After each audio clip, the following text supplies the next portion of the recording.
जय मसीही के प्रियो, आप देख रहे हैं यीशु का प्रेम चैनल। आपका स्वागत है। राजा दाऊद इस्राएल का महान योद्धा जिसे परमेश्वर ने चुना था। उसने गोलियत जैसे विशालकाय को हराया, असंख्य युद्धों में विजय पाई और पूरे राज्य को मजबूत किया। लेकिन उसी दाऊद के जीवन में एक ऐसा पाप आया जिसने उसके पूरे परिवार को दुख और कलह में डाल दिया। नबी नातान ने चेतावनी दी थी कि उसके घर से तलवार कभी नहीं हटेगी, और यही भविष्यवाणी सच हुई। आखिर क्यों दाऊद, जो परमेश्वर के दिल के अनुसार चुना गया था, अपनी वृद्धावस्था में दर्द और संघर्षों से घिरा रहा? और क्यों उसकी मौत भी शांति से नहीं बल्कि दर्दनाक परिस्थितियों में हुई? यही है इस पूरी कहानी का रहस्य, जिसे हम विस्तार से सुनेंगे। इस्राएल का पहला राजा शाऊल परमेश्वर की आज्ञा से भटक गया था। तब परमेश्वर ने अपने भविष्यद्वक्ता शमूएल से कहा कि वह यिशै के घर जाए और वहां से नए राजा का अभिषेक करे। शमूएल बैतलहम पहुंचा। यिशै ने अपने बड़े बड़े बेटों को शमूएल के सामने लाया। वे देखने में बलवान और ऊंचे कद के थे, लेकिन परमेश्वर ने कहा, मनुष्य बाहरी रूप देखता है, परंतु परमेश्वर हृदय को देखता है। यिशै का सबसे छोटा बेटा दाऊद उस समय भेड़ों की रखवाली कर रहा था। जब उसे बुलाया गया तो वह लालिमा लिए हुए, सुंदर आंखों वाला और सीधा सादा युवक था। परमेश्वर ने शमूएल से कहा, यही है, इसका अभिषेक कर। तब शमूएल ने तेल का सींग लिया और दाऊद के सिर पर अभिषेक किया। उस दिन से परमेश्वर की आत्मा दाऊद पर बलपूर्वक उतर आई। दाऊद भले ही अभी एक गडेरिया था, लेकिन परमेश्वर ने उसे इस्राएल का भावी राजा ठहराया। इस्राएल और पलिश्तियों के बीच युद्ध छिड़ा हुआ था। पलिश्तियों की ओर से एक विशाल योद्धा था, गोलियत। उसकी ऊंचाई बहुत बड़ी थी और वह भारी कवच पहने हुए था। हर दिन वह आकर इस्राएल की सेना को ललकारता और कहता, तुम में से कोई एक मुझसे लड़े। उसकी चुनौती से इस्राएल के लोग डर जाते थे, यहां तक कि राजा शाऊल भी। उसी समय दाऊद, जो अभी भी एक गडेरिया लड़का था, अपने भाइयों के लिए भोजन लेकर युद्ध भूमि में आया। उसने गोलियत की बात सुनी और कहा, यह कौन है जो परमेश्वर की सेनाओं को ललकारता है? दाऊद का विश्वास परमेश्वर पर था, न कि अपनी ताकत पर। राजा शाऊल ने पहले दाऊद को रोका, पर जब दाऊद ने कहा कि जैसे वह शेर और भालू से भेड़ों की रक्षा करता था, वैसे ही परमेश्वर उसे बचाएगा, तो शाऊल ने उसे जाने दिया। दाऊद ने तलवार या कवच नहीं लिया, सिर्फ अपनी गुलेल और 5 चिकने पत्थर लिए। उसने गोलियत का सामना किया और कहा, तू तलवार और भाले से आता है, पर मैं सेनाओं के परमेश्वर के नाम से आता हूं। फिर उसने पत्थर फेंका जो गोलियत के माथे पर लगा और वह धरती पर गिर पड़ा। इस तरह दाऊद ने परमेश्वर की सहायता से महान विजय पाई। राजा शाऊल ने अपने जीवन में बार बार परमेश्वर की आज्ञाओं का उल्लंघन किया। अंत में वह पलिश्तियों से युद्ध में हार गया और उसी युद्ध में मारा गया। इस घटना के बाद इस्राएल की जनता शोक में थी और उन्हें नए नेतृत्व की आवश्यकता थी। दाऊद पहले से ही यहूदा के गोत्र में मान्यता प्राप्त कर चुका था। हिब्रोन नगर में यहूदा के लोगों ने आकर दाऊद को अपना राजा बनाया। 7 वर्ष तक वह यहूदा पर शासन करता रहा। बाद में पूरे इस्राएल की प्रजा इकट्ठी हुई और उन्होंने दाऊद के सामने कहा, हम तेरी ही हड्डी और मांस हैं। जब शाऊल राजा था तब भी तू ही इस्राएल की सेनाओं का नेतृत्व करता था। परमेश्वर ने तुझसे कहा है, तू मेरी प्रजा का चरवाहा होगा।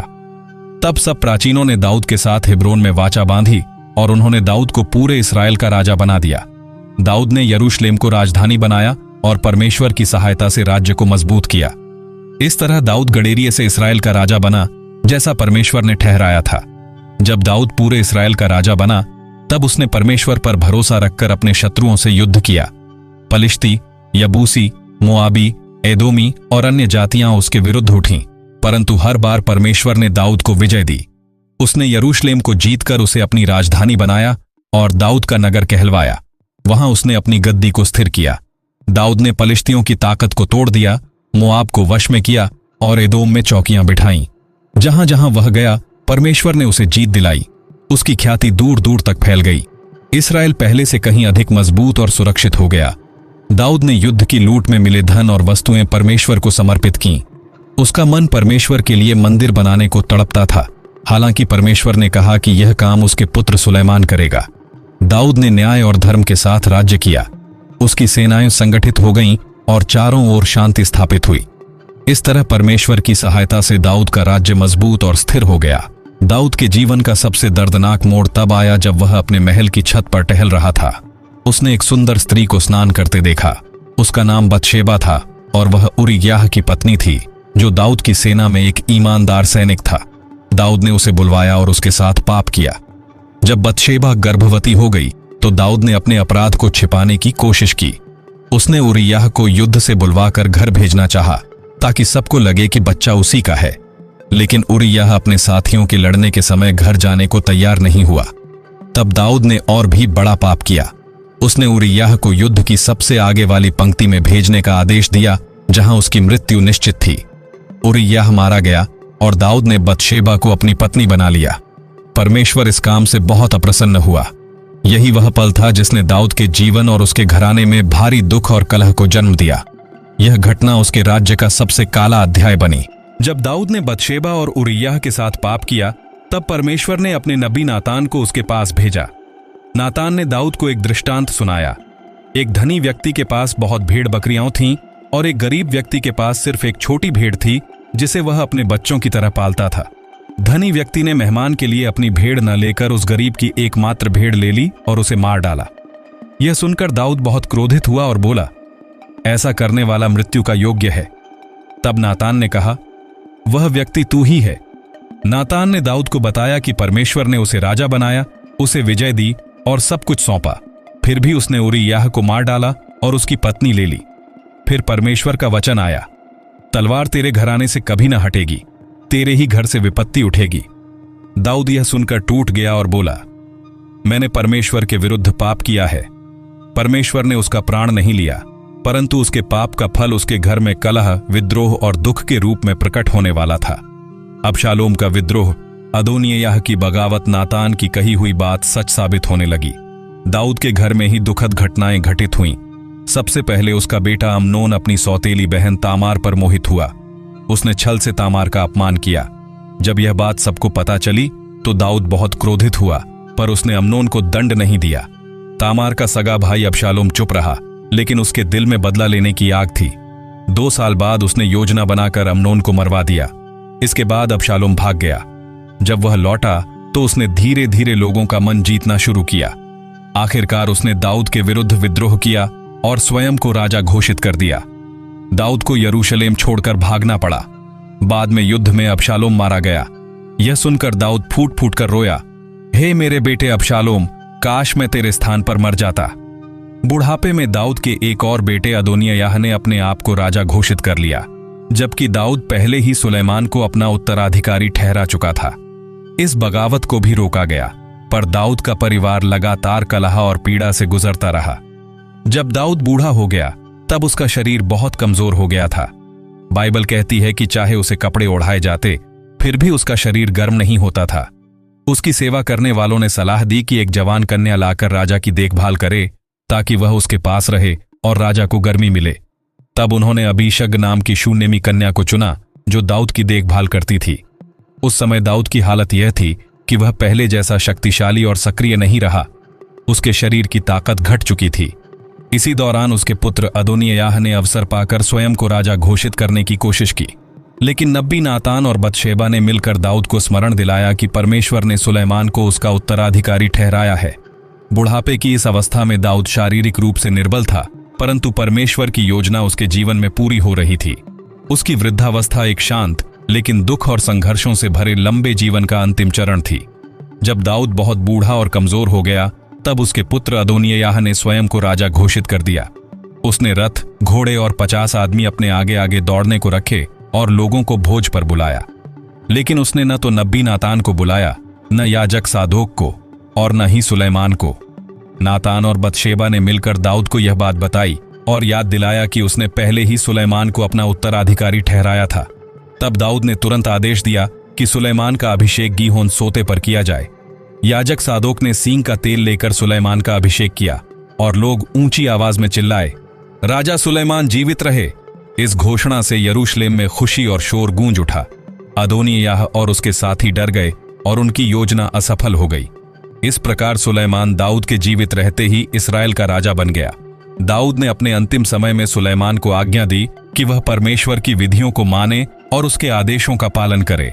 इस तरह राज सिंहासन सुलेमान को सौंप दिया गया। जब दाऊद अपने जीवन के अंतिम चरण में पहुंचा, तब उसने अपनी सारी शक्ति खो दी थी। उसने अपने पुत्र सुलेमान को याद दिलाया कि वह परमेश्वर के आदेशों का पालन करे और न्यायपूर्वक इस्राएल पर शासन करे। दाऊद ने अपने जीवन का मूल्य समझते हुए परमेश्वर के प्रति अपनी भक्ति और विश्वास बनाए रखा। बाइबल बताती है कि दाऊद ने पूरे इस्राएल पर शासन करते हुए बहुत कुछ स्थापित किया, युद्धों में विजय पाई और परमेश्वर के मार्गदर्शन के अनुसार राज्य को मजबूत किया। अंत में वह शांति से अपने पूर्वजों के साथ मिला। दाऊद की मृत्यु के बाद उसे यरूशलेम में दफनाया गया और उसकी मृत्यु का असर पूरे राज्य पर महसूस किया गया। उसका जीवन, चाहे उसमें विजय हो, पाप हो, दुख हो या पश्चाताप, सभी घटनाएं परमेश्वर की योजना और न्याय के अनुसार हुईं। दाऊद का जीवन एक ऐसा उदाहरण बन गया जिसमें यह दिखता है कि परमेश्वर के प्रति विश्वास, पश्चाताप और भक्ति सबसे महत्वपूर्ण है और पाप का फल हमेशा सामने आता है। दाऊद के जीवन में पाप और दुख की घटनाओं के बाद उसने अपने हृदय में गहरे पश्चाताप का अनुभव किया। उसने परमेश्वर के सामने अपने अपराधों को स्वीकार किया और कई भजन रचे जिनमें उसने अपनी गलती को स्पष्ट रूप से माना। दाऊद ने लिखा कि वह परमेश्वर के न्याय के आगे अपनी कमजोरी और अपराध को महसूस करता है। उसने विनती की कि परमेश्वर उसे दया दिखाए, उसके पाप को माफ करे और उसे शुद्ध हृदय दें। इन भजनों में उसके शब्दों में दर्द, पश्चाताप और परमेश्वर पर अडिग विश्वास दोनों झलकते हैं। भजनों में दाऊद ने यह भी व्यक्त किया कि केवल परमेश्वर ही अपराधियों को सुधार सकता है और जीवन को सही दिशा में ले जा सकता है। उसके भजन आज भी यह संदेश देते हैं कि ईमानदारी से पश्चाताप करना, परमेश्वर पर भरोसा रखना और अपने हृदय को सुधारना जीवन का सबसे महत्वपूर्ण हिस्सा है। दाऊद का जीवन हमें स्पष्ट संदेश देता है, परमेश्वर की दया और न्याय दोनों सच्चे हैं। जब दाऊद ने परमेश्वर के विरुद्ध पाप किया तब उसे उसके घराने में कलह, दुख और पीड़ा का सामना करना पड़ा। यह दर्शाता है कि पाप का फल अवश्य मिलता है। फिर भी जब दाऊद ने ईमानदारी से पश्चाताप किया और परमेश्वर से क्षमा मांगी तो परमेश्वर ने उसे दया दी। उसकी आत्मा शुद्ध हुई और उसने फिर भी राज्य और इस्राएल की भलाई के लिए कार्य किया। इससे यह शिक्षा मिलती है कि पाप का परिणाम अनिवार्य है, लेकिन ईमानदारी से पश्चाताप करने और परमेश्वर की ओर लौटने से दया और शांति प्राप्त होती है। जीवन में संघर्ष, दुख और गलती के बावजूद परमेश्वर की योजना हमेशा पूरी होती है। दाऊद का जीवन हमें यह सिखाता है कि विश्वास, पश्चाताप और भक्ति से ही मनुष्य परमेश्वर के मार्ग पर स्थिर रह सकता है। दोस्तों, राजा दाऊद का जीवन हमें यह सिखाता है कि चाहे इंसान कितना भी महान क्यों न हो, अगर वह पाप करता है तो उसके परिणाम अवश्य भुगतने पड़ते हैं। लेकिन साथ ही यह भी सच्चाई है कि परमेश्वर दया और क्षमा करने वाला है, अगर हम सच्चे मन से पश्चाताप करें। इस कहानी से हम सीखते हैं कि हमें हमेशा सच्चाई के मार्ग पर चलना चाहिए, अपने गलतियों को स्वीकार करना चाहिए और एक साफ दिल के साथ आगे बढ़ना चाहिए। अगर यह कहानी आपको प्रेरणा देती है तो इस वीडियो को लाइक करें, कीजिए, अपने दोस्तों के साथ शेयर कीजिए और आगे भी ऐसी ही सच्ची कहानियां सुनने के लिए हमारे यीशु का प्रेम चैनल को सब्सक्राइब करना न भूलें। आपकी एक छोटी सी क्लिक हमारे लिए बड़ी ताकत है।